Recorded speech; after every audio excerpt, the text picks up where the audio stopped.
sono assolutamente tranquillo, passo il mio tempo lavorando,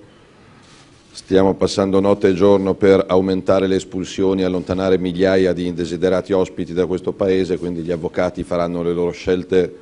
non mi turba minimamente. È un processo che riguarda fatti di 8, 9, 10, 11 anni fa, i processi alla storia non mi affascinano, se vogliono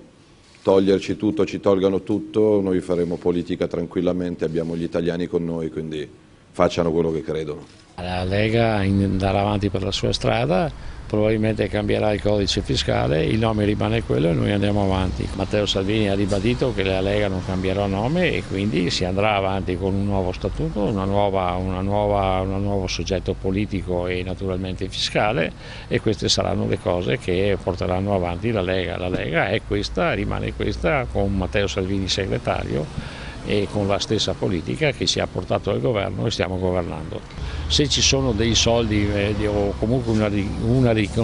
rendicontazione sbagliata, non è certo colpa di Matteo Salvini, ma di chi in quel momento aveva in mano il partito, e quindi li vadano a chiedere a Belsito, li vadano a chiedere a qualcun altro.